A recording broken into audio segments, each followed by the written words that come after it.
wala karihal muslimun. Subhanaka la ilma lana illa ma 'allamtana innaka antal alimul hakim.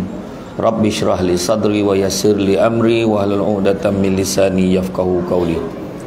Alhamdulillah, syukur kepada Allah Subhanahu wa taala, segala puji bagi Allah Tuhan sekalian alam. Selawat dan salam ke atas junjungan besar Nabi Muhammad sallallahu alaihi wasallam. Terima kasih banyak diucapkan kepada tuan pengerusi acara yang bahagia, tuan pengerusi surau, tuan imam, barisan jawatankuasa, penggerak aktiviti surau Darul Muslimin, pemimpin-pemimpin tempatan di semua peringkat yang berkesempatan hadir, seterusnya tuan-tuan dan puan-puan yang dirahmati Allah sekalian. Alhamdulillah, syukur sangat-sangat pada malam ini dengan limpah dan izin yang dapat kita bersama-sama berada di dalam majlis ilmu yang mana Nabi sebut, barang siapa yang mengikuti jalan-jalan ke majlis ilmu, maka Allah akan menganugerahkan kepadanya jalan-jalan ke syurga. Amin. Mudah-mudahan. Jangan lupa hashtag pergi syurga balik hari. Macam itulah kan. Jadi tuan-tuan dan puan sekalian, malam ni datang saya ke mari, datang dari jauh ni kan. Satu perkara kita nak kongsi, tajuk maudhu' utama adalah awal Muharram ma'al hijrah kan. Bila kita tengok kalender tu kan, tengok kalender tu diam tak diam kan. Sekejap ya kan. Tiba-tiba dah korban ke itu. Dah selesai korban. Dalam kira-kira berapa ekor dah selesai. Habis tiba-tiba dah nak masuk tahun baru. Masuk tahun baru hijrah 1445. Macam baru nak cam-cam je 1444 tu, dah jadi 1445. Tu tandanya apa? Tandanya apa? Nak mati, nak tua apa? Nak mati dia tu kan. Dah dekat dah kita dengan kematian. Dekat sangat dah. Makin lama makin dekat. Dia makin berusia, kita makin tak selera nak sambut hari lahir kan. Tapi kalau dia makin tua makin selera, memang tak faham kita tu kan. Dia tak payahlah, tak payah. Kebanyakan dia macam tu lah kan. Tak payahlah itu kan. Tapi itulah dia. Tapi Nabi pesan, Nabi kata manusia yang paling cerdik adalah manusia yang sedar yang dia akan mati dan bersedia dengan kematiannya. Macam itulah. Dan malam ini bila kita tengok tentang peristiwa hijrah kan, kita tengok Nabi beritahu dalam hadis yang mana daripada Umar bin Khattab, dia berkata, aku mendengar Rasulullah SAW bersabda, sesungguhnya setiap perbuatan tergantung pada niatnya, dan sesungguhnya tiap orang akan dibalas berdasarkan apa yang diniatkan. Siapa yang hijrahnya kerana ingin mendapatkan keredaan Allah dan Rasulnya, maka hijrahnya akan tertuju kepada Allah dan Rasulnya. Dan barang siapa yang hijrahnya adalah kerana ingin mendapatkan kehidupan yang layak baginya di dunia, atau kerana wanita yang ingin dinikahinya, nescaya manfaat hijrahnya sesuai dengan apa yang dituju. Hadis riwayat Bukhari. Jadi dalam peristiwa hijrah Nabi yang kita nak bincangkan ni kan, yang paling mustahak sekali dalam ni, ayat yang Nabi sebut dalam peristiwa hijrah ni paling penting sekali adalah niat. Apa niat kita kan? Maka itulah yang kita, apa yang kita niatkan, itulah yang kita akan dapat kan. Fajratuhu ila ma hajra ilaih. Maka apa yang dia niatkan tu, itulah yang dia akan dapatkan. Sebab waktu Nabi berhijrah dulu, bukan semua yang ikut Nabi tu kerana Allah, bukan semua. Ada di antaranya tu mungkin ada sebab-sebab lain. Termasuklah ada seorang pemuda ni, dia suka sangat dengan seorang perempuan ni. Perempuan tu ikut Nabi berhijrah. Jadi sebab dia nak sangat kahwin dengan perempuan tu, dia ikut perempuan tu hijrah. Jadi dia bukan sebab kerana Allah, tapi sebab dia nak kat perempuan tu. Jadi tergantung kepada niatnya. Dan kalau kita tengok dalam ayat Nabi sebut, dalam hadis ni Nabi sebut, sesungguhnya segala perbuatan itu tergantung kepada niatnya. Innamal a'malu binniyat wa innamal likulli amri ma nawa. Kan? Dan seseorang akan mendapatkan apa yang diniatkannya. Jadi tuan-tuan dan puan sekalian, ada orang cakap masa peristiwa hijrah Nabi itu, Nabi melarikan diri, Nabi ni jadi pelarian. Tak betul. Itu tuduhan tidak berasas sama sekali. Kalau cerita pasal orang nak bunuh Nabi ni bukan hari pertama. Dah daripada dulu lagi orang memang nak bunuh Nabi. Tapi Nabi tetap duduk di Mekah. Tak ada Nabi nak lari dah. Jadi Nabi keluar daripada Mekah sebab apa? Sebab Allah perintahkan. Bila Allah perintahkan berhijrah, bukan senang sebab tu kampung halaman Nabi. Macam kita lah dah biasa duduk dekat kampung ni kan, tiba-tiba suruh pindah tempat lain, bukan senang kan. Walaupun ada peluang-peluang yang lebih baik tempat lain, banyaklah yang kita akan fikir dulu. kan, kawan-kawannya, jiran-jirannya, kan, sanak saudaranya, mungkin kita fikir payahlah kan nak pindah. Nabi bila Allah Ta'ala perintahkan, tidak, pun tidak, tak ada menjawab apa pun, pindah-pindahlah, hijrah-hijrahlah. Dan sebagai bukti, kita ingat tak dalam peristiwa Isra wal Mi'raj dulu, yang penceramah, siapa datang kan Isra Mi'raj itu? Penceramah Isra Mi'raj tahun ni apa?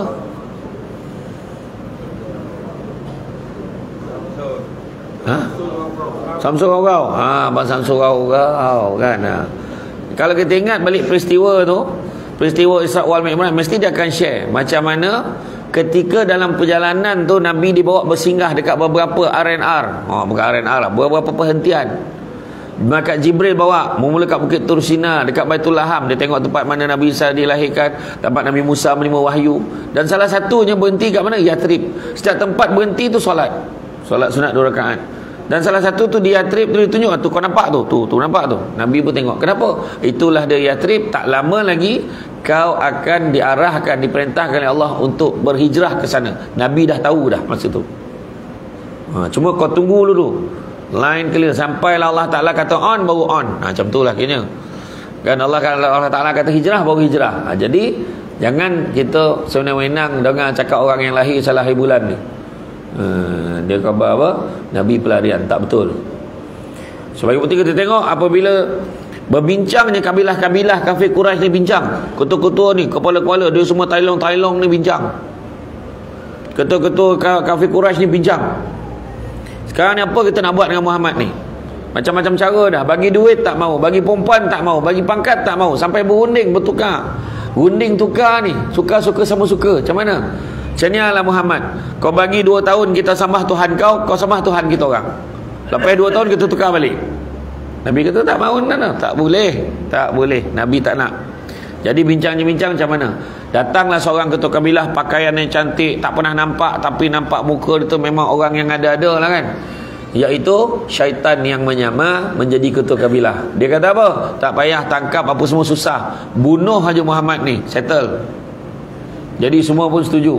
Kita bagi hadiah, siapa dapat bunuh, bawa kepala Muhammad, kita bagi ganjaran 100 ekor unta. Setuju tak setuju? Setuju semua. Itulah termasuklah Surakah kan, peristiwa bersejarah Surakah cuba nak bunuh Nabi. Dah dekat-dekat tu kuda tu tersungkur, sujud kuda tu tak jadi. Lepas tu macam mana? Tak jadi dah kan, tak jadi, tak dapat, ada kuasa Allah.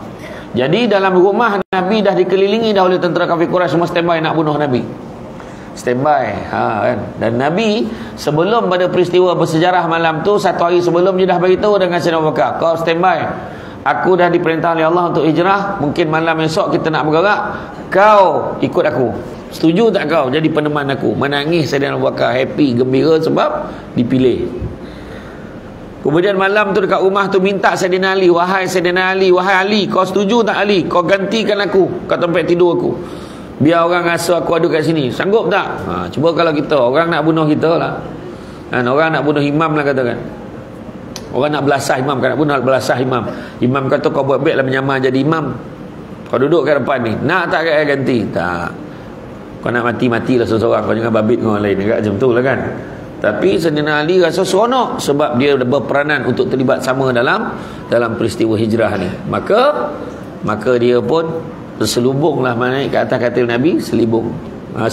Jadi kemudiannya kalau nak kata Nabi lagi, Nabi tak ikut pintu belakang pun, walaupun dah dikelilingi oleh tentera kafir Quraisy, Nabi tak mengelak pun. Nabi keluar ikut pintu depan, yakin dengan bantuan Allah.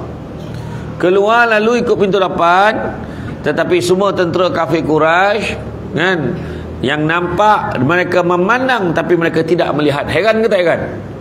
Heran ke tak heran? Tak heran. Samsul Debat lalu tadi pun ramai yang tak perasan. Apa masalah heran? Itu dah biasa kan. Kadang-kadang kan kita leka, kita duduk kan, Allah boleh jadikan kita leka kan, dia lalu depan kau tadi, kau tak nampak, dia kau lah tak perasan lah kadang-kadang kan. Sebab apa? Kadang-kadang ada banyak benda yang kita fikir. Jadi macam itulah juga kuasa Allah. Tak ada benda lah tu, simple matter yang Allah Ta'ala boleh buat lah, tak ada masalah. Dia memandang tapi dia tidak melihat. Nabi keluar, Nabi duduk ke depan, Nabi sampai macam ni kat depan mata dia, tak nampak. Nabi siap ambil pasir, tabur atas kepala dia orang ni, sambil Nabi baca wa ja'alna min baini aydihim saddan wa min khalfihim saddan fa asyainahum fahum la yubsirun. Dalam surah apa? Surah Yasin, semua orang tahu. Kan? Dia bila tembok-tembok di hadapan mereka, tembok-tembok di belakang mereka, afala yubsirun, apakah kamu tak dapat melihat? Memang dia tak dapat tengok, tak dapat tengok. Tu yang orang tu ustaz tu cakap, baca ayat ni kalau nak elakkan speed trap, baca. Kan? Masuk highway dia baca. Waja'an di mimbai ni aidihim saddaw wa min qawli saddaw. Kena juga saman. Maknanya kau kena faham. Polis pun mengaji sekarang ni. Polis baca dulu. Jadi dia nampak kita tak nampak dia. Betul yang kena tu. Jadi baca. Bila baca ayat tu dan memang tak perasan. Dan bila ada dia diriwayatkan ada seorang orang kafir Quraisy ni, orang kebanyakan bukan tentera. Dia nampak Nabi tabur pasir kat kepala tu, dia pergi. Apa kau biarkan Muhammad tu lalu tadi? Apa kau tak tangkap dia? Apa kau tak bunuh dia? Dia lalu depan kau tadi. Mana ada? Marah orang tu. Tak ada, marah dia. Yang seorang tu relax, sabar. Ni terjemahan dia tak macam tu burak dah. Terjemahan dia. Dia kata sabar, relax. Sekarang ni kau pergi tengok, pergi tinjau. Ada tak Muhammad dalam rumah tu? Boleh tinjau. Elok dia berselubung tidur dalam tu, dia kata. Jadi itulah orang ni memandai je. Dia tunggu sampailah esoknya. Sampai keesokan harinya, tengok tinjau, tengok dalam tu, tengok atas katil tu siapa? Sayyidina Ali, Sayyidatina Asma, kau nak penampar depan semua orang. Kalau tampar, mana ayah kau? Mana Muhammad? Mana ayah kau? Kau nak tampar depan semua orang. Mana tahu? Tak tahu. Nak menunjukkan ini benda ni telah dirancang. Nabi masa tu dengan Sayyidina Bakar duduk bersembunyi dulu dekat gua mana? Hira pula dah. Gua Sur. Kan tu tempat timur wahyu tu, gua Hira tu. Kat Gua Sur Nabi bersembunyi sebab nak susun strategi. Sebab semua jalan dah dikepung, dah ditutup. Jadi strategi susun dulu, tengok kat mana tempat yang clear nak keluar. Jadi nak tunjukkan memang dia dah rancang daripada awal. Kalau lari memang lari, tak tahu nak pergi mana. Nak lagi mana, nak juruk mana ni? Mana sempatnya? Tak, ini memang plan. Sebab apa? Sayyidatina Asma setiap hari menghantar makanan ke sana. Mana dah plan? Bukannya ada handphone masa tu. Abah lapar ni, kau hantar sikit kat bukit yang kanan-kanan rumah kita tu, 3 langkah ke depan, naik atas. Siapa yang pernah pergi umrah, kita tengok Gua Sur tu, kita tengok tinggi tak tinggi? Tinggi juga. Sayyidatina Asma masa tu pergi hantar makanan dengan tahap. Itu sebab orang kata hijrah tu satu perjuangan. Sayyidatina Asma hantar makanan dengan tahap, diri ni sendiri syarat mengandung 9 bulan. Naik bukit tu. Sekarang kita dah ada denai-denai dia tu. Kan? Macam tu lah perjuangan. 3 hari hantar makanan. Nampak tak? Lepas tu Amir Fuhairah pula bagi maklumat-maklumat risikan dekat sini. Dia orang ada cover kat sini, dia orang ada buat berkawal kat sini, kat mana. Kemudian dia selepas 3 hari keluarlah dia dan ikut strategi macam mana, siapa yang bawa, siapa yang memimpin? Abdullah bin Uraikid, iaitu seorang yang bukan Islam yang cukup mahir perjalanan tu. Dan jalan yang Nabi ikut tu jalan yang bukan biasa dilalui oleh manusia biasa.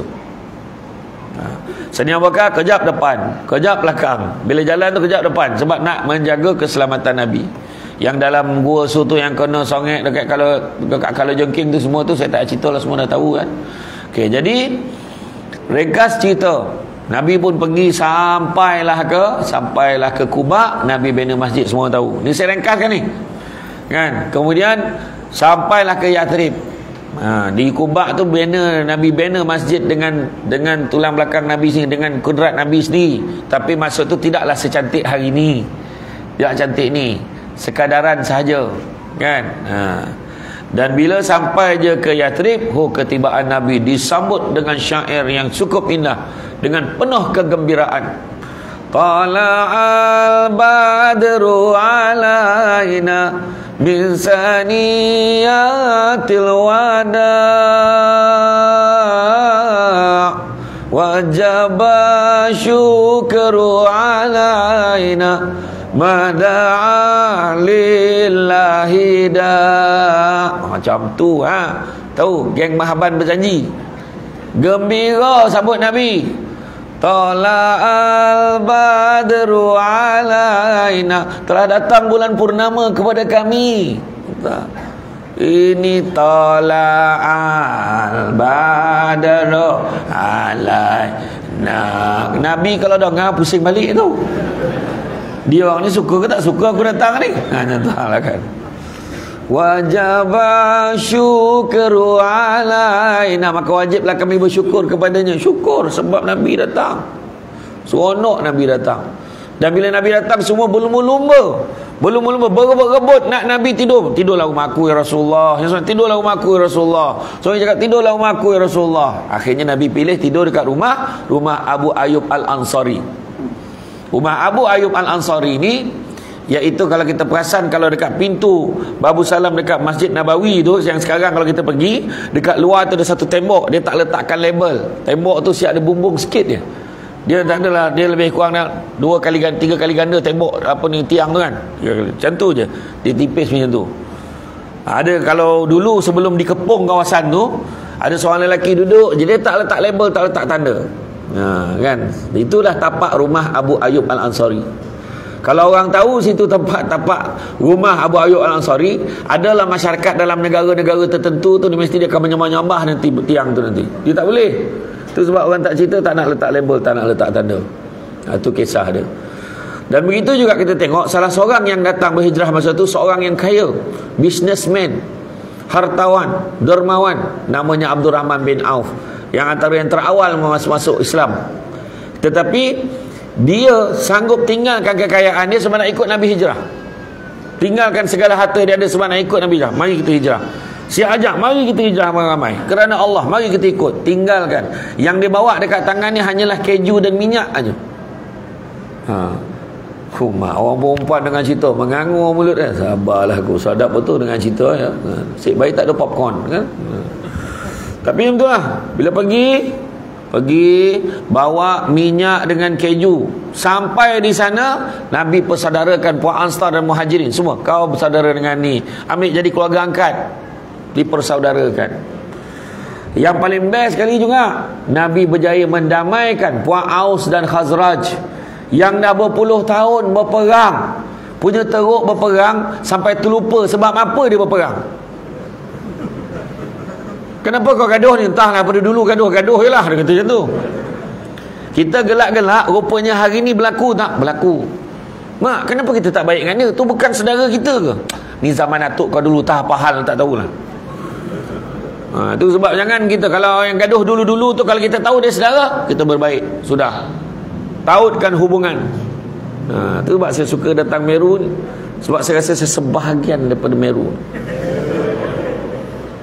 Saudara mara saya ramai ni tengok belakang ramai kerabat saya, tengok muka pun tahu sama pattern muka, nampak lah.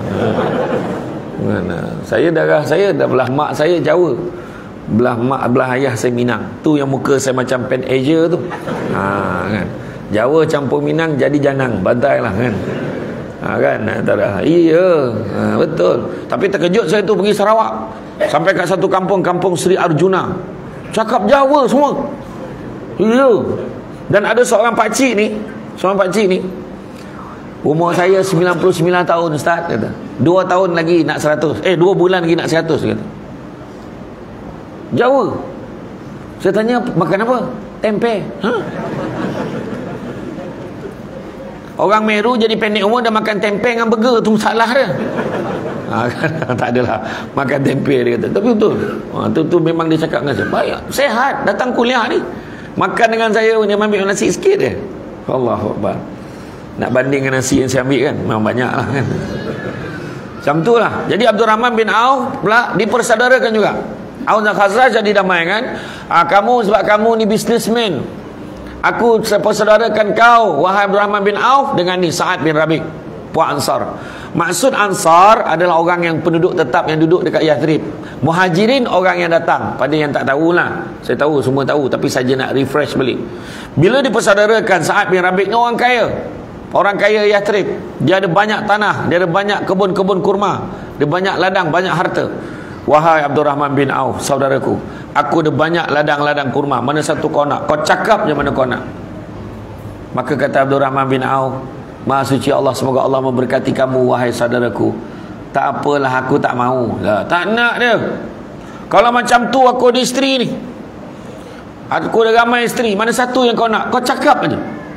Open tender. Bukannya dia beritahu ni ada 3-4 bini ni, aku ambil yang tu pemalas tu, aku tak nak lagi dah. Tak. Dia kata ni mana satu kau nak, kau pilih je, kau cakap. Dia tak kira lawa ke cantik semua, tak kisah. Mana kau nak kau cakap. Abdul Rahman bin Auf, tak apalah, semoga Allah memberkati kamu wahai sahabatku, aku tak mau. Tak nak dia, tak mengambil kesempatan atas kebaikan orang lain. Hari ini ramai orang mengambil kesempatan atas kesempitan orang lain hari ini. Dah letak muka Samsul Debat, dah letak muka Ustaz Arianto, letak muka Ustaz Don, letak muka Ustaz ni, dia buat pelaburan patuh syariah. Ada juga orang Kelang yang masuk tu, heran betul aku lah. Semoden-moden dah Kelang ni sekarang kan. Dah ada SACC Mall, Setia Alam Mall kan, dah canggih-canggih manggih dah. Tak kau nak tipu kat lagi tu. Samsul Debat tak terbabit, ustaz-ustaz ni semua pun tak terbabit. Jangan percaya. Ada orang masuk bayar 1,000 dapat 7,000. Memang betul 3 orang pertama dapat. Lepas tu memang ke laut lah kau. Tak sah lah, bohong je. Macam mana boleh sampai ke pelaburan haram tu tadi? Sedap pula cerita tu kan. Jadi apabila didamaikan di saat bin Abi ni tak nak, Abdul Rahman bin Auf kata aku tak mau. Habis kau nak apa?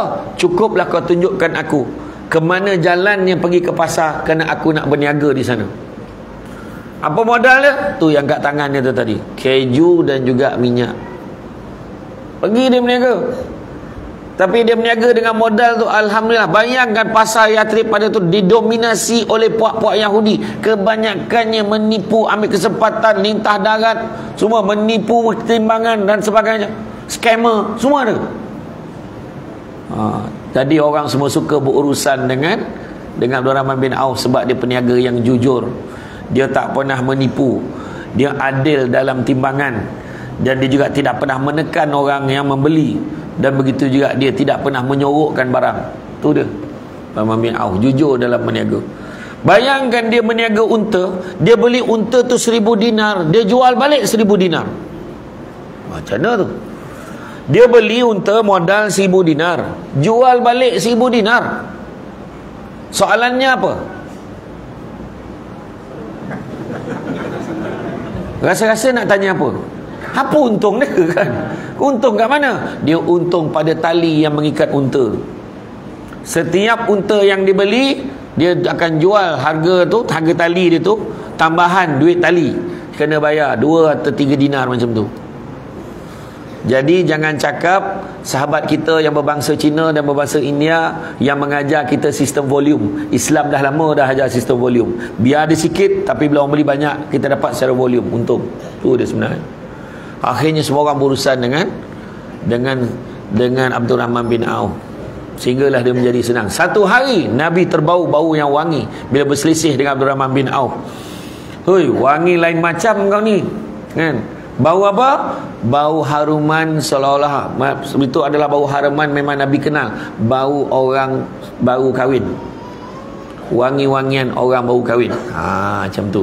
Kita kat Malaysia tak ada spesifik sebab nanti susah kan. Jadi dia bau macam-macam bau ada. Tapi dia bau, ada bau khas. Kamu berkahwin ke wahai Abdul Rahman bin Auf? Nabi tanya. Ya benar Rasulullah, aku berkahwin dengan seorang wanita Ansar. Dia kata, kalau begitu kenapa kau tak buat walimatul urus? Buat. Nabi suruh buat sekurang-kurangnya dengan seekor kambing, Nabi kata. Itu yang kita disunatkan buat, kenduri kenara tu kan. Walimatul urus tu kita disunatkan buat, walaupun hanya dengan seekor kambing, nak masyhurkan pada semua dia dah kahwin, biar orang tahu dia dah kahwin, tak jadi fitnah kan. Kita bukan seekor kambing kan. Kambing seekor tapi kau bau 5 contoh kan. Macam tu kan. Iyalah, tak apa tu, itulah kisah dia. Dan Abdul Rahman bin Auf ni, kekayaan dia dinilaikan harga emas yang dimilikinya sepanjang hayat dia 719 bilion tentu. US dollar tau, bukan RM. Kan. Bayangkan kekayaannya. Dia lagi kaya daripada Bill Gates. Tapi dia kaya-kaya dia tu, dia tak pernah lupa untuk menyumbang pada jalan agama. Setiap kali nak perang, dia kata bagi sumbangan, bagi. Termasuklah setelah Nabi wafat, isteri-isteri baginda Nabi yang Abdul Rahman bin Auf jaga kebajikannya. Pergi pasar ada 2 pegawai akan ikut. 2 orang akan ikut tu, gaji dia Abdul Rahman bin Auf bayar. Perlukan apa-apa keperluan, Abdul Rahman bin Auf yang akan bayarkan. Nampak? Mangsa peperangan, keluarga yang terlibat dengan peperangan Badar, Abdul Rahman bin Auf bagi bantuan pampasan kepada keluarga tu satu keluarga dapat RM400,000 duit kita hari ni. Satu keluarga. Macam tu. Nak cakap apa? Itu cakap tu, kan? Abdul Rahman bin Auf. Ya, jadi makna kata perjuangan dia dalam agama tu nak cerita serba sedikit apa yang telah dilakukan. Tu sebab Abdul Rahman bin Auf adalah merupakan salah seorang daripada 10 sahabat yang dijamin masuk syurga. Tetapi Abdul Rahman bin Auf adalah yang terakhir sekali masuk, sebab soalan untuk dia banyak, sebab harta dia banyak. Jadi tuan-tuan, jangan minta-minta jadi kaya, lambek banyak soalan kena jawab. Tahu? Jadi lega miskin, bukan macam tu. Maksudnya kalau ada duit, sumbang-sumbang, bantu.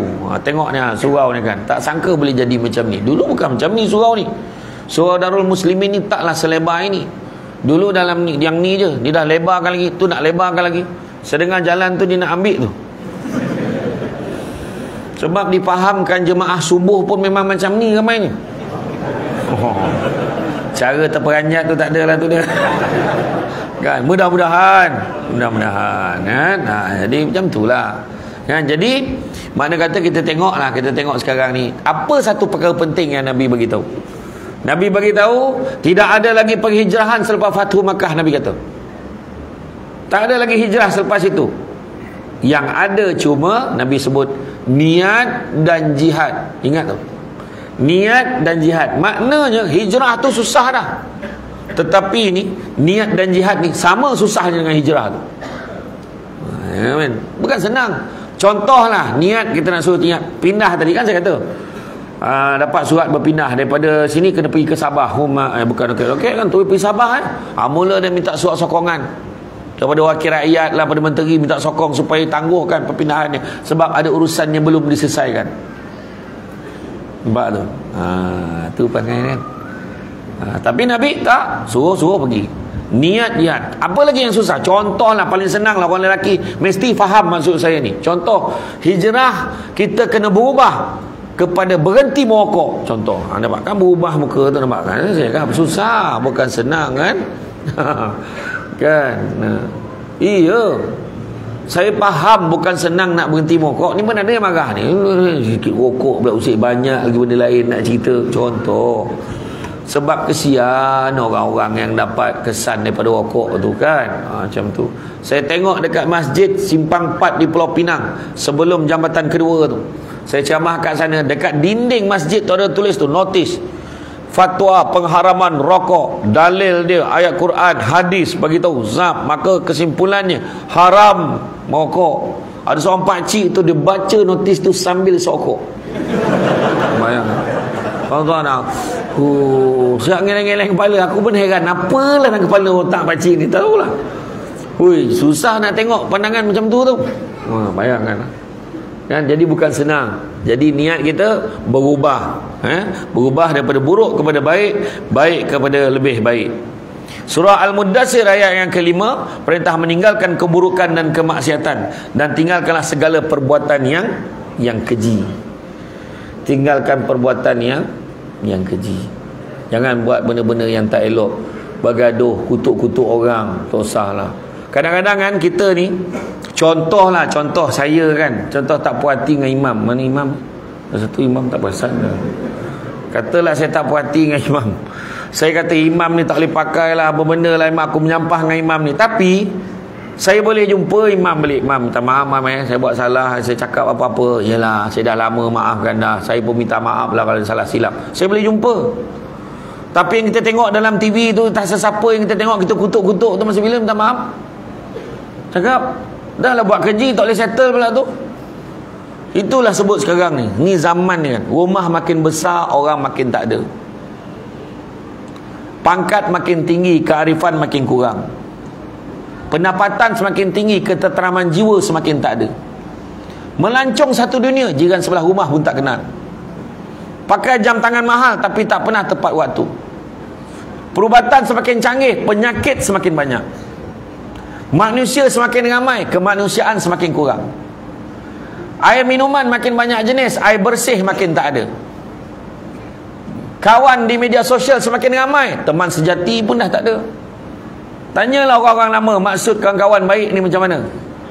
Kawan baik ni lain. Kawan ni tengok kawan dia sakit, dia nangis. Kawan ni susah, dia nangis. Kau apa masalah kau? Kau sakit, kau tak cakap dengan aku. Aku ni bukan kawan kau ke? Itu orang dulu. Sekarang sakit, itulah padan dengan muka dia. Sekarang aku dah cakap dah dulu. Dia kata, nampak tu? Nampak tak? Berapa ringgit kau nak pakai? Ini kawan kau, kau cakap dengan aku. Berapa kau nak pakai ni semua? Dunia je semua ni. Wah, dia cakap. Berapa kau nak pakai? 1,000 je. Nah, ambil 100. Tengok, bukan susah, janji ada. Orang dulu macam tu berkawan. Ini nampak lagi, kawan susah lagi. Itulah susah cari kawan sejati. Nampak tak? Iya. Teknologi maklumat semakin canggih, fitnah dan aib semakin tersebar. Sekarang tu lah zaman dia, kan? Komen ikut suka je, tahu tak ujung pangkal, main balon aja. Ada hari ni, ada, kan? Nampak artis tu bercerai, bukan main lagi komen orang perempuan, bukan perempuan sini, saya dah check dah tempat lain, kan? Tak guna punya jantan, kau biarkan orang ni macam ni, sudahlah bla bla bla bla bla, sudahlah kau ceraikanlah dia. Wah, dia tu. Kita komen macam kita tahu masalah rumah tangga orang tu, macam hari-hari kau duduk rumah orang tu. Mana ada rumah tangga yang tak ada masalah? Cuba cakap, cuba angkat tangan. Alhamdulillah Ustaz, saya dah 30 tahun kahwin, tak pernah ada masalah. Maknanya awak lah masalahnya. Mesti ada masalah, cuma cara kita menyelesaikan. Cepat je nak hukum orang, betul tak? Adalah satu hamba Allah dekat negara Pasir Berdengung. Dia boleh pergi makan dekat satu kedai, lepas tu boleh tuduh orang tu ada inilah itulah, ada kotor lah, inilah, ada lalat, ada langau lah, macam-macam. Ada dekat negeri Pasir Berdengung. Lepas tu, kalau betul lah benda tu salah, pergi report dengan KKM. Apa masalah? Kenapa mesti nak viral? Dia pergi dekat depan kaunter, suruh orang minta maaf dengan dia. Tak apalah, tokey pun minta maaf. Yelah, saya minta maaf lah, mungkin dia silap. Nampak pun tidak lalat tu, tapi dia minta maaf, malah nak kecoh-kecoh. Tak, saya nak semua pekerja keluar minta maaf sekarang. Apa benda tu?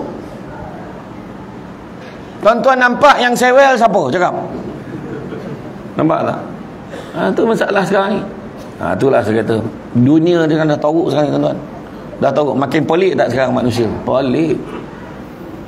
Dah minta maaf tu sudahlah. Dalam dunia ni ada dua perkara yang paling berat nak buat: minta maaf dan memaafkan. Paling berat, tapi paling mulia di sisi Allah. Tu kena ingat. Okey, dia minta maaf lah, saya minta maaf, saya buat salah. Tak, dia nak semua orang. Apa hal ni? Contohlah, imam ke apa tersilap tarikh Samsul Debat datang malam ni. Saya nak semua AJK semua beratur minta maaf. Kan gila berceramah macam tu. Tapi pernah berlaku tu. Pernah berlaku masuk salah tarikh tu. Pernah. Saya Samsul Debat ni pernah 2 tahun lepas ceramah Hari Raya Haji. Patut Raya Haji malam tu ceramah, saya terlupa. Saya tak tahu, PA pula tak ingatkan saya. Elok makan daging korban malam tu. Makan. Lain tak ada pula kat kampung.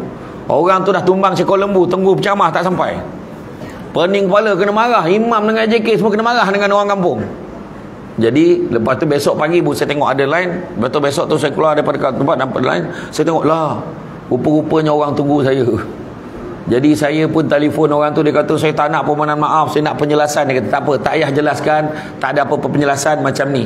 Malam ni ada ceramah tak? Malam ni tak ada. Tak apa, cakap dengan orang malam ni saya datang, biar saya minta maaf kat semua. Saya kata itulah saya buat, kan? Salah saya, bukan salah apa, takkan nak suruh ahli keluarga saya semua beratur minta maaf lah. Kan nak suruh semua, tak boleh. Adik-beradik dia semua, rasa saudara mara dia semua panggil semua, saudara mara dia semua kena minta maaf. Takkan, kamponing tu tak betul lah macam tu, betul tak? Jadi saya pesan dekat ni satu je lah, tuan-tuan sekalian, kan? Saya pesan dekat dia, saya bagi, saya ni kaunselor dan juga konsultan dari segi perundangan, saya pesan kepada tuan mempunyai kedai bersedia untuk tindakan mahkamah, saman aja, tak usah, jangan biarkan orang macam ni. Dah lah menuduh, malukan tu viral. Apa hal viral? Lepas tu orang yang komen bawah tu pula, itulah, memanglah, itulah, semua menambah lauk lagi kat situ. Jadi itulah ni zaman, tanda-tanda akhir zaman ni. Fitnah lagi mudah dipercayai daripada perkara yang betul. Itulah dia. Tuan-tuan, ni siapa yang terasa lantaklah saya tak sah saya cakap ni. Ni dekat negara Pasir Berdengung bersama-sama dengan Usil Lempayang. Sarga unta leher panjang. Surah An-Nisa ayat 34, berpaling dari isteri tidak patuh. Maknanya suami isteri, keluarga ni tengok berhijrah, berubah daripada kita bergaduh suami isteri ni, berubah menjadi kepada pasangan yang baik, berubah menjadi pasangan yang patuh, pasangan yang taat, isteri yang taat, macam tu kan, berubah. Suami tu jadi suami yang baik, suami yang rajin datang surau. Ada suami malam ni first time datang surau, ada, sebab nak tengok Samsul Debat kan, ada, sebab dia kebetulan sibuk hari lain. Jangan sangka buruk. Kita kalau nampak orang tak pernah datang, kita jangan sound ni, wah tak pernah datang, tiba-tiba datang, balik orang tu. Kalau nampak dia datang, sonok tengok kau datang. Kalau boleh janganlah malam ni je, datang lagi tau, datang lagi tau. InsyaAllah, insyaAllah, insyaAllah. Macam tu buat, raikan. Sebab ni rumah Allah, bukan rumah kita. Nampak orang datang, raikan. Faham lagi satu yang datang mungkin bukan orang sini, ada orang luar kan, kampung jambu, apa, jalan jambu, jalan kopi, jalan apa lagi tu, jalan rambutan, nenas, durian ada, durian, apa buah lagi ada sini, manggis, ciku. Okey. Belah-belah sini memang kuat buah je. Saya dekat saudara saya jalan Bukit Kempas, jalan Kapal, jalan Iskandar tu semua sepupu-sepupu mak saya tu. Kan tapi muka saya tak nampak Jawa sangat kan. Tak, itulah mix kan macam mana macam tu kan. Tapi saya tak payahlah cakap Jawa out tuan-tuan. Tapi ada orang cakap kalau nak pandai cakap Jawa ni ada cara lain lah. Ada dia cakap, tapi tak apalah, tak payahlah bincang sini macam tu kan. Kemudian meninggalkan orang tidak beriman dengan cara yang baik tanpa melukai hati mereka.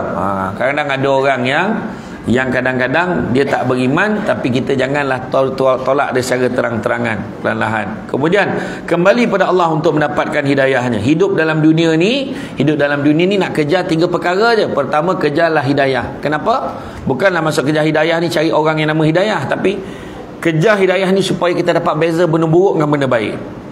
Kalau tak dapat beza benda buruk dengan benda baik, maka benda buruk rasa baik, benda baik rasa buruk. Datang surau malu, tak nak kamu cakap apa pula kan. Jadi kena cari hidayah ni kan. Mengaji, Allah tak nak lah mengaji, tak nak, malu lah kawan tahu aku baca tak betul. Nampak tak? Bila dapat hidayah, dia nak betulkan bacaan dia, datang mengaji. Nampak tak kan? Yang kedua, kejarlah maghfirah, kejar keampunan pada Allah. Melainkan orang sini yakin, alhamdulillah setakat ni belum ada dosa lagi dah. Tolong angkat tangan. Saya dah cek dah, setakat bulan 7 ni belum ada lagi. Tak tahulah besok. Confident cakap kan. Wahal tadi mengumpat, tadi saya bangun tadi mengumpat tinggi betul Samsul Debat ni, mengumpat, saya maafkan. Tapi masa pergi Sarawak tu terkejut saya. Nak ambil gambar boleh, tak salah orang ke? Tak, Adi Putra kan. Saya kata bukan. Orang ingat saya ni melawak benda ni, betul, tanyalah asisten saya. Demi Allah dia orang dengar segi cakap, dia orang pun tergelak dengar. Saya tak adalah terbawa-bawa sangat, tapi bila sekali kali dalam bilik air tu tengok cermin tu, cek juga tentang mana sama.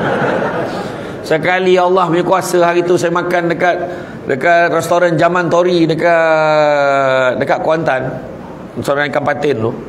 Adi Putra kedai yang sama. Dia datang pergi depan saya, tu ayat dia apa? Ni ayat dia tau, bukan ayat saya, ayat dia. Tak tahulah ustaz macam saya ke, saya macam ustaz. Dia kata tu. Dia bergurau dengan saya kan. Dia tahu di sini-sini tu. Tapi orang ingat saya main-main tu. Tak, tapi betul kan? Tapi saya tak terbawa-bawa sangat lah. Tak ada. Tak bawa sangat.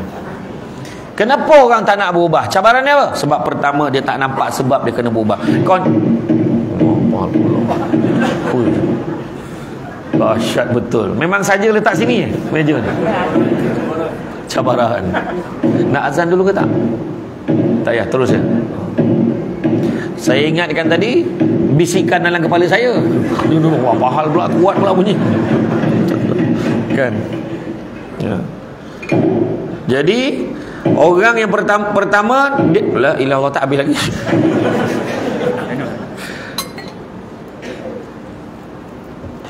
Okey. Jadi pertama, dia tak nampak sebab kenapa dia kena berubah pertama. Yang kedua, dia risaukan dia tak istiqamah. Kadang-kadang ada orang dia nak berubah tapi sekejap je. Ada orang tu dia dah elok-elok dah senapang, sibuk nak jadi perempuan. Faham tak? Dia dah elok lahir senapang, lepas tu nak jadi perempuan. Lepas tu bila dah jadi perempuan, dia beritahu kat semua orang dia dah insaf, dia dah berubah. Dia naik atas pentas kali dengan aku, duduk sebelah ni. Memang cantik kulit dia. Tak tahulah lelaki ke perempuan, rupanya lelaki. Dia kata dia dah berubah, dia tengah bisikan, dia kata waktu subuh tu sedangkan masjid jauh, tak dengar, dia terdengar.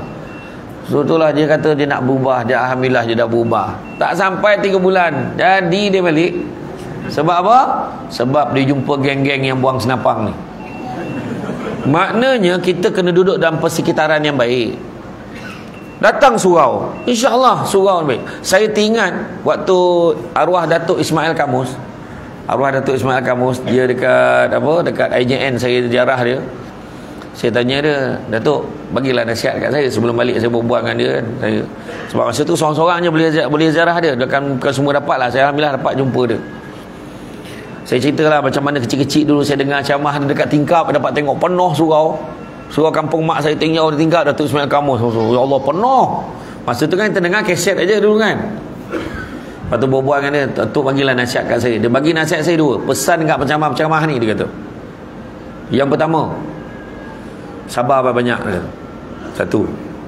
Yang kedua, kalau berceramah tu jangan menjerit. Allah Akbar. Ni macam kenal lah siapa cakap tu kan. Jangan menjerit. Sebab apa yang kau jerit kan tu, yang orang surau yang datang tu semua ambil baik depan tu, jangan kau jerit dia. Dia kata yang tu. Oh, okey dah tu. Besar. Jadi orang yang datang surau ni insya-Allah kebanyakan baik. Betul. Nampak baik nampak. Baik tu. Yang tak buka-buka mata betul tadi tu paling baik tu. Paling baik tu. Maknanya dia memang zikir je daripada tadi. Macam tu kan. Dia kalau kejap tengok, kalau tengok tu biasa. Kalau jap tengok, jap lelap, jap tengok, jap lelap, mana sambil-sambil dia dengar dia zikir. Tu biasa. Tapi kalau sepanjang ceramah dia zikir, tu paling hebat sekali. Tu baiklah tu kan. Yang faham, tak faham sudah. Kan. Jadi makna kata datang surau baik. Tu cakap, alah pergi surau belum tentu baiklah. Betul. Tapi ada harapan jadi baik. Orang pergi disko belum tentu lagi tak baik. Betul. Tapi ada harapan tak baik. Belum pernah lagi orang pergi kelab malam tu. Senyap-senyap semua. Azan tu. Senyap. Pernah dengar disko macam tu? Dia bohong lah. Ada. Saya dulu masa pergi kelab malam, jangan salah faham, nanti tu kena habis ayat tu. Masa saya kerja jadi pengarah undang-undang dulu, saya operasi bersepadu, pergi dengan JPJ, pergi dengan puak-puasa pejabat agama, pergi dengan jabatan immigration, pergi dengan jabatan pendaftaran. Antara tempat kita sebut kelab dandut tau. Kelab dandut, ya Allah, bila masuk tu tak boleh tahan ni telinga ni. Dia punya bingit tu memang bingit, tak boleh tahan dengar. Orang tua tu yang berjoget tu, yang seorang tu tak apa dia minum, dia boleh peluk speaker tu. Bayangkan kita masuk tak boleh, ya Allah bising tu. Tutup. Kita akan suruh tutup, kita akan bawa balik speaker tu kampas. Sebab dia beroperasi lebih masa. Kita akan compound ni di bawah enakmen hiburan, compound beroperasi tanpa lesen 25,000, lebih masa 10,000. Macam tu. Pergi masa tu. Ya Allah, dia boleh peluk speaker. Dah nak mati dia tu gaya muka. Tu. Atas apa? Dia air dia kat sana tu semua dah campur-campur tu. Macam-macam bahan campuran dia. Tu yang jadi macam tu. Jadi janganlah tuan-tuan, duduk di tempat yang baik. 7 cara nak berubah cara berterusan. Sikit-sikit lama-lama jadi bukit. Pertama matlamat jelas. Apa dia? Aku nak berubah lah, lepas ni aku nak hafal Quran. Adalah cara dia. Aku nak perbetulkan solat aku. Tengok balik. Tengoklah solat macam ragam. Ada macam ni ya. Allah. Ada yang tarik ke belakang dulu, ke depan baru sampai. Ada orang Allah. Dia guru silat rupanya. Kan dia tarik lain pun dia tarik kita pahal pula orang sebelah ni tak konsentrate nak semayang. Pahal dia ni tu ya. Kan? Ada orang tu pula ajar kau kalau nak semayang kan, kau bilang kat takbir tu, ni ibu jari ni kena dengan cuping telinga. Oh macam tu. Kawan tu baru presiden, cuping dah tak ada. Macam mana? Itulah main ikut-ikut main belasah. Kena belajar. Kan? Kena belajar. Kan? Kena tahu apa benda yang kita nak buat. Tu tahiyat tu. Kita tengok siapa yang pergi umrah, pergi Mekah, pergi Madinah, cuba tengok. Orang negara lain kan, asyhadu alla ilaha illallah. Kita macam ni, dia siap pusing-pusing. Kita pun tengok, oh apa hal ni? Betul tak? Iya. Dia orang semayang tahu. Dahsyat dia orang. Macam-macam cara kita tengok kan. Tu. Kan, jadi matlamat kita nak ubah apa? Kita nak improve apa? Kita nak belajar apa? Aku nak belajar hukum ni lah, aku nak belajar ni lah. Macam itu saya pergi pesantren, saya pergi kat Jawa Barat tu, nak belajar apa? Oh semua boleh belajar. Bahasa Arab boleh belajar, yang ni boleh belajar, nak baca kitab ni semua boleh belajar. Kitab fiqh semua boleh belajar. Tapi HP-nya simpan pak. Handphone pun simpan. Seronok pergi Indonesia. Saya seronok pergi Indonesia sebab apa? Sebab orang tak kenal saya. Turun dekat airport tu, saya pandang semua orang tak tahu. Macam kau siapa? Macam tu lah lebih kurang. Saya gembira betul. Dekat Singapura tau ni, Singapura baru turun, Ustaz TikTok dia panggil aku. Macam tu. Di Indonesia ni siap kalau masuk dekat hotel tu, selamat siang pak. Macam ni tangan ni. Selamat pak, silakan pak. Macam ni. Kat Malaysia nak dapat macam tu raja je. Selamat siang pak, silakan pak. Saya tanya, di mana tandasnya? Sini pak, saya tunjukkan pak. Dibawanya, dia tinggal tak menyangkung sebelah aku. Punya baik dia kan. Dah keluar, cukup. Driver dia, supir tu, bila-bila kita sampai kat kedai makan ni, kita nak makan ayam apa ayam penyet kan, nak makan kan, ayam geprek apa benda entah. Jom turun, mari kita makan. Ayuh makan sama. Tak apa pak, aman pak, dalam mobil aja pak. Dia duduk dalam kereta, baju batik tegak aja. Driver kat Malaysia ni sama konyang dengan bos tu. Kadang-kadang bos tak makan, dia makan lagi banyak daripada bos kan. Tapi tak apalah, tu budaya dia berbeza kan. Seronok lah tu antara. Nantilah tu cerita lain lah. Yang kedua, kalau kita nak berubah, kita perlu melazimi taubat kita.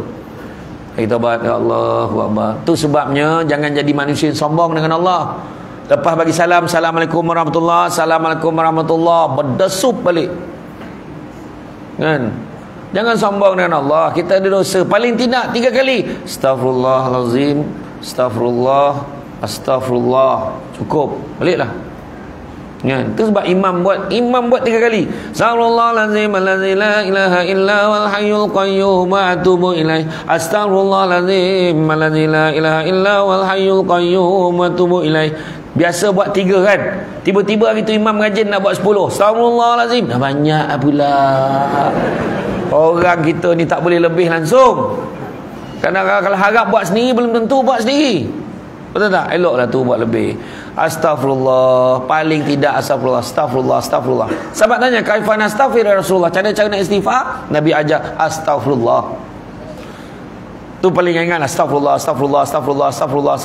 Rajin ni Astaghfirullahalazim. Rajin lagi Astaghfirullahalazim allazi la ilaha illa wal hayyul qayyum wa atubu ilaih. Rajin lagi Astaghfirullah innallaha kana tawwaba. Rajin lagi Allahumma anta rabbi la ilaha illa anta khalaqtani wa ana abduka wa ana ala ahdika wa wa'dika mastata'tu a'udzubika min syarri ma sana'tu abu laka bi ni'matika alayya wa abu bi dzambi faghfirli fa innahu la yaghfiru dzunuba illa ant. Astaga Nabi tak ajar. Astaga dia katakan. Tak ada Astaghfirullah minta ampun dengan Allah, minta ampun. Kalau sibuk sangat pun lah, bagi salam tu nak cepat ni, ada mesyuarat ketua lorong. Assalamualaikum warahmatullahi, Assalamualaikum warahmatullahi, Astaghfirullah. Baca doa paling pendek yang kita tahu. Allahumma barik lana fima razaqtana wa qina azabannar. Alhamdulillah alamin. Apa sal? Tu doa apa? Itulah salah kita cakap doa makan. Allahumma barik lana, ya Allah berkatilah kami fima razaqtana, kata rezeki kami, wa qina azabannar, dan jauhkanlah kami daripada azab api neraka. Mana makan? Dah 40 tahun baca doa tu kan. Tapi sebenarnya untuk makan pun sesuai, untuk yang lain pun sesuai. Tapi kalau nak balik cepat, boleh baca doa tu, jangan kuat-kuat sangat. Allahumma barik lana fima razaqtana. Budak sebelah tu dengan doa makan tu. Budak sebelah tu dengar. Kalau keluar dekat jalan rambutan yang sunyi sikit nak menuju ke jalan kopi tu kan, ada jalan lorong yang sunyi sikit tu, kalau nampak lembaga tinggi tu gak doa baca.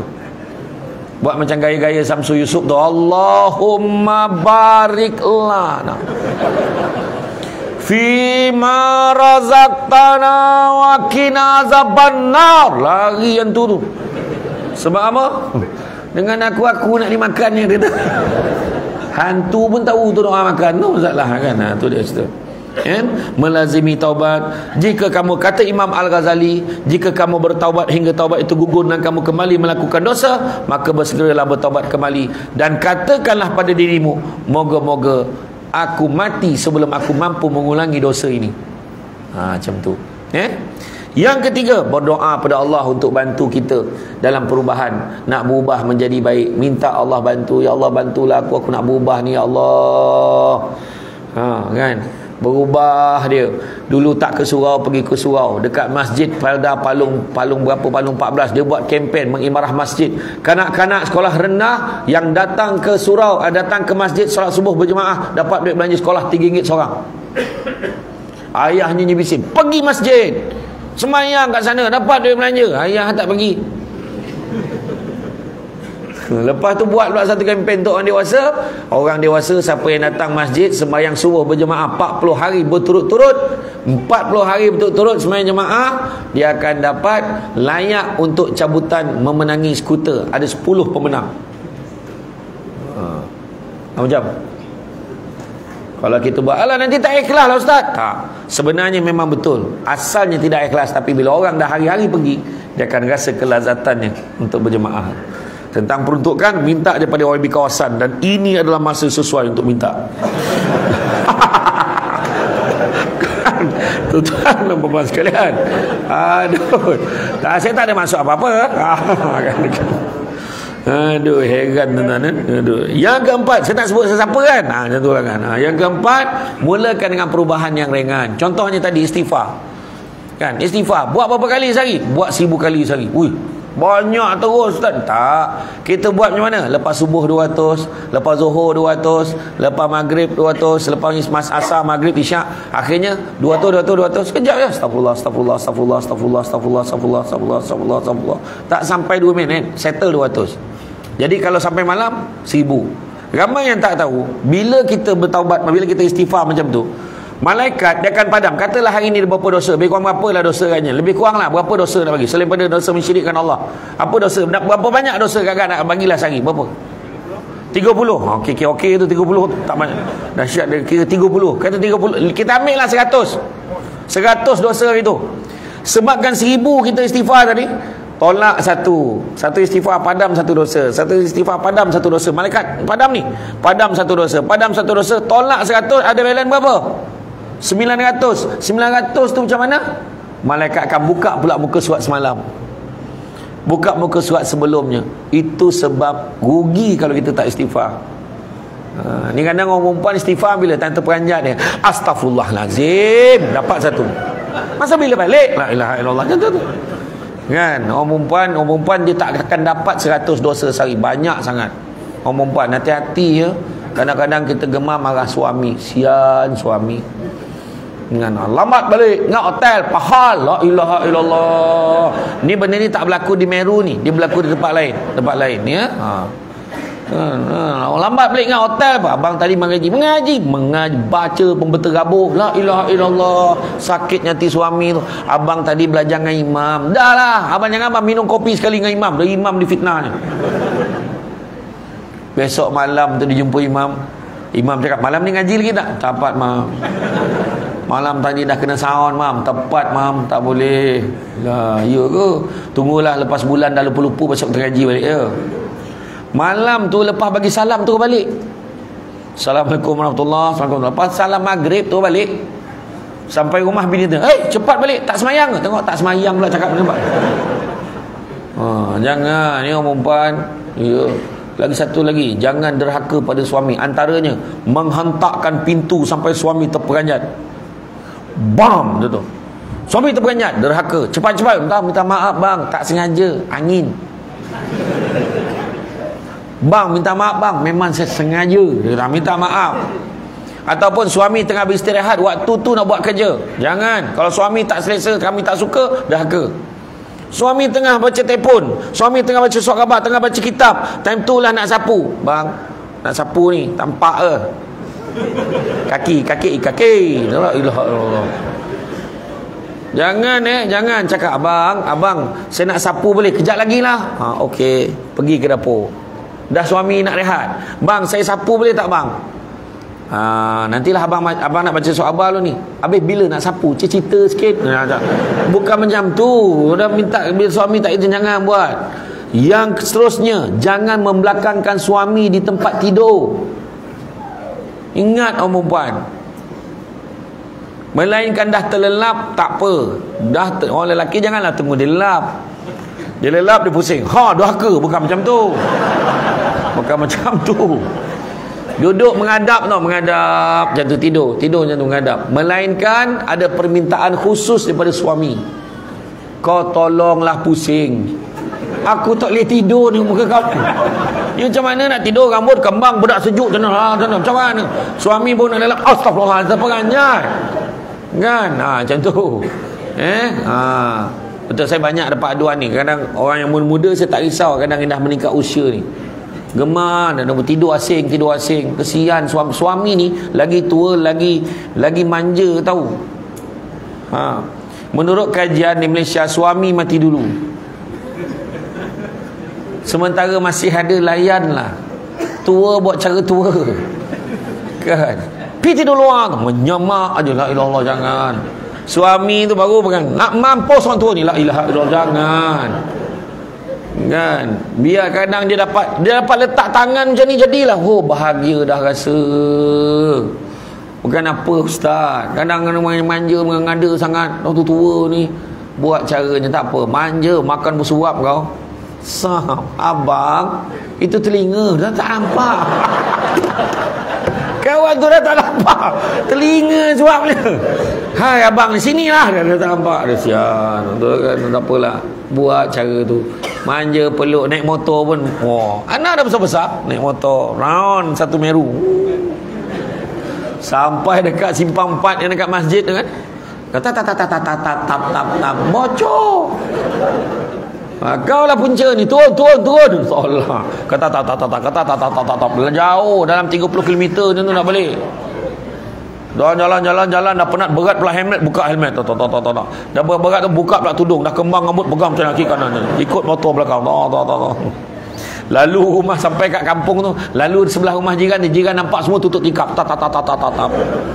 Esok tu jiran tegur, malam tadi kau yang tolak motosikal tu. Akulah, tayar bocor. Kau jaga-jaga tau. Kenapa pula? Aku tengok ada lembaga ikut kau malam tadi. Itu bukan lembaga, tu bini aku, dia kata kan. Itulah dia. Kan? Berubah yang ringan, yang simple-simple aja. Kan, kalau kita contohnya, kalau dulu tak semayang, sekarang semayang. Dulu semayang, tapi semayang tu lewat. So sekarang semayang awal waktu.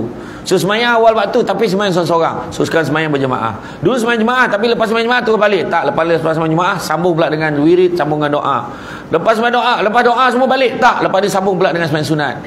Lepas sunat, lepas sambung dengan mengaji. Nampak tak? So kita sentiasa memperbetulkan diri kita. Seterusnya, pilih persekitaran yang sama dengan usaha kita. Kita tak nak mengumpat, so jangan campur dengan orang yang mengumpat. Kita tengok grup tu 4 orang, ini mesti cerita pasal orang. Jangan. Join grup-grup yang rasa akan cerita pasal benda-benda yang baik. Kita ingat nak pergi berjalan ni, kita nak pergi jalan sambil-sambil berdakwah. Ke mana? Kita cadang nak pergi ke Bojang. Naklah pergi, macam tu, cerita-cerita macam tu boleh. Kau dengar tak? Pasal apa? Pasal ketua kampung. Dia kalau berbisik tu bahaya cerita tu. Pasal ketua kampung. Ketua kampung. Yang dengar automatik bisik sama. Kenapa? Jangan. Kita campur tu, pilih yang kawan dengan minyak wangi, kita pun dapat wangi dia. Tempias wangi tu pun kita dapat. Jaga solat dan sentiasa mengingati Allah. Jaga solat. Lebih 90% pasangan yang bercerai pada hari ini puncanya tak jaga solat. Bukannya tak solat jemaah, memang tak solat. Kalau tiang agama tak jaga, macam mana nak jaga tiang rumah tangga? Jaga solat. kita solat jemaah, orang perempuan sekarang ni solat jemaah sama-sama, kejut suami, semayang sama-sama, macam tu cara dia. Kali kita dah mati, masuk dalam kubur, anak kita kahwin, yang besok kita semayang subuh sama-sama nak tak? Abang ni tiba-tiba je teringat arwah ni dulu tak pernah tinggal semayang subuh berjemaah, baru betul. Yang petang esok kita karaoke nak, asal lah arwah ni tak pernah tinggal karaoke petang Jumaat, sudah pitam. Yang tu sebab orang perempuan kadang dia gemar bangun pagi, dia lepas nyawa dia bangun pagi solat, dia tengok suami dia, lepas semayang Allah Bismillah, dia lah ni seorang nak masuk syurga ni. Lepas bagi salam, Assalamualaikum warahmatullahi, Assalamualaikum warahmatullahi, dia lap muka dia tu, dia pandang suami kat katil. Neraka lah orang tua ni, amboi sedapnya. Kejut suami tu, abang kita solat subuh sesama abang bangunlah. Kalau macam tu cara kejut, sudahnya dua-dua tak subuh. Kau mengejut ke mengajak ni, dia katakan. Kejut, habis susah saya nak bangun. Kejut macam rumah terbakar. Bangun bang, api mana? Api neraka. Kau ni buat takut aku je lah. Semayang sama-sama, jaga solat. Iya kan? Hari tu cuba tengok masa PKP kan, berapa ramai imam tanpa tauliah berjaya dilahirkan. Semua anak dia dengar je yang Bismillahirrahmanirrahim, Alhamdulillahi Rabbil Alamin, Ar-Rahmanirrahim, Maliki Yaumiddin. Isteri kat belakang, suamiku, sampai ayat Bismillahirrahmanirrahim, Inna a'tainakal kautsar. Anak kat belakang dah agak dah, anak dah tahu bapak dah baca surah apa. Tapi tak apalah, janji jadi imam kan, janji jadi imam. Iya kan. Iya, kita tak tahu ni, kita jaga solat, anak-anak kita pun, dia pun admire kita, dia pun nak jadi imam, dia pun belajar jadi imam macam mana, dia belajar baca bacaan suci Al-Quran. Anak-anak muda ni bawa buat pertandingan azan dekat sini kan, buat biar dia jadi pelapis. Kesian ni, kadang Bilal dah penat-penat azan, Allah kesian tengok imam Bilal kan, imam pun dah penat. Bismillahirrahmanirrahim. Ada budak-budak muda ni azan kategori maghrib, Allahu Akbar, Allahu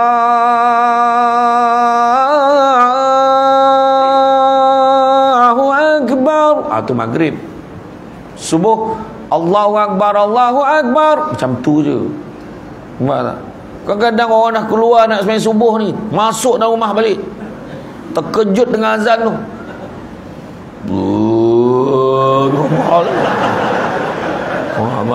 Masuk rumah balik. Aduh. Kadang kesian, ada dia bukan sinilah, tempat lain. Kadang azan pun penat. Jadi tengok orang tak ada. Allah. Tentang Allahu Akbar, Allahu Akbar. Allah, kesian betul. Yang seorang tu pula datang tinjau kat sliding tu, tak ada orang ni. Ni mahu aku jadi imam je begini. Balik dia. Itu kan, aduh. Iya. Bagi anak-anak ni, yang anak muda ni, ke depan ni, Bismillahirrahmanirrahim, Alif Lam Mim. Puhara makmum. Panjang pula malam ni. Allahu Akbar. Jadilah. Ketujuh, bersyukur pada setiap proses. Contoh, dia dah dulu hisap rokok 2 kotak, dia dah kurang dah jadi sekotak. Alhamdulillah, dah kurang dah jadi sekotak dah. Contoh. Lepas ni, Alhamdulillah, aku dah berhenti dah beli rokok, tapi hisap lagi. Kan, kurang tu dia bersyukur. Alhamdulillah, aku dah berjaya berhenti merokok. Macam tu. Bersyukur pada setiap proses tu. Kan. Dan seterusnya, kita mencapai kesempurnaan ibadah. Macam mana? Mesti dengan ilmu. Yang kedua, mestilah ikhlas. Saya ulang balik. Pertama mesti dengan ilmu, kedua mesti ikhlas, ketiga mesti ada perubahan pada tidak tanduk dan perangai. Jadi lagi baik bila kita beribadah dengan ilmu ni. Dan yang keempat, dimulakan dengan niat. Sebenarnya Nabi sebut tadi niat. Niat satu hal dan perjuangan melaksanakan apa yang kita niat tu pun satu hal. Ya. Jadi tuan-tuan dan puan-puan rahmati Allah sekalian, maka niat ini juga adalah satu perkara yang mustahab. Jadi perbetulkan niat kita. Macam kita lah beli handphone. Kita beli handphone kan, beli handphone mana pertama sekali kita akan usik apa? Setting. Kita nak dia punya ringtone bunyi apa, skrin dia nak terang mana, tulisannya besar mana, kita akan letak setting. Dan setting ni kita tak usik hari-hari. Tiba-tiba selang 2-3 bulan tiba-tiba kelabur skrin tu, maka kita akan perbetulkan balik setting tu. Faham tak maksud saya? Macam tu juga hati kita, niat kena perbetulkan. Kenapa aku buat ni? Kerana Allah. Ada orang bekerja selama 35 tahun dalam sektor kerajaan, penjawat awam, dia buat benda baik. Dia kerja kat Jabatan Kebajikan Masyarakat ke, dia kerja kat pejabat agama ke, dia kerja dekat pejabat buruh ke, tak kisahlah pejabat mana, tapi semua bagi servis pada orang, benda baik. Tapi alangkah ruginya kalau dia terlupa niat kerana Allah. Rugi. Dah pencen baru tu lah, kenapa aku tak niat kerana Allah dulu? Rugi. Macam tu juga kahwin, lupa nak niat kerana Allah. Kenapa kahwin? Mak bising. Masa bila mak tak bising? Mak memang bising aja. Bila nak kahwin? Bila nak kahwin? Bila nak kahwin? Bila dah kahwin? Bila nak beranak? Bila dah beranak, lelaki je nak kau. Bila dapat anak perempuan? Dapat anak perempuan, beranak je kerja kau. Salah juga beranak. Yang seorang tu, kenapa kau kahwin? Kawan-kawan habis kahwin nak, tinggal saya je belum. Yang seorang tu pula, kenapa kau nak kahwin? Umur banyak dah, mam, bila lagi nak kahwin? Yang seorang, kenapa kau nak kahwin? Saya geram tengok budak perempuan tu, lagi teruk. Susah nak jumpa orang jawab, kenapa kamu nak kahwin? InsyaAllah, mam, saya nak kahwin ni kerana Allah. Susah nak jumpa. Biasanya lelaki yang jawab kahwin kerana Allah ni biasanya lelaki yang dah kahwin. Yang faham, tak faham sudah. Tapi tu belum tentu lepas tau. Macam tu saya bukan bagi tips ni, belum tentu lepas. Sampai hati abang buat saya macam ni, kenapa, apa salah saya? Kerana Allah. Jadi tuan-tuan dan puan-puan sekalian, apa-apa pun kita berusaha lah, kita berusaha untuk mengubah diri kita pada buruk pada baik, baik kepada lebih baik, lebih baik kepada lebih baik. Jadi tuan-tuan dan puan-puan sekalian, saya faham cara pandangan mata tu yang tenungan tajam tu, saya faham. Kalau dah macam ni tu dan pandang dia tak lepas kat saya faham. InsyaAllah. Jamuan ada kan depan ni kan? Tu kan. Takkan tak ada ya. Macam tu. Jadi tuan-tuan dan sekalian, saya ucapkan terima kasih banyak. Apa-apa pun, bak kata orang sepandai-pandai tupai melompat, akhirnya jatuh ke tanah jua. Walaupun perkongsian sudah tamat, mudah-mudahan meresap ke dalam jiwa. Budak-budak membawa galah nak menjolok buah berangan. Kalau ada silap dan salah, dikata tidak, dicaci jangan. Cantik dipandang rumah penghulu, kayu tu okey dari papan. Alang-alang menuntut ilmu, sebutir pasir, kembangkanlah menjadi intan. Tenang-tenang air di laut, sampan kelok medik ke Tanjung. Hati terkenang, mulut menyebut jasa baik pihak suam menyebut hari ini, rasa nak junjung. Jadi itu saja daripada saya. Ucapkan terima kasih banyak atas kesemua yang hadir pada malam ini.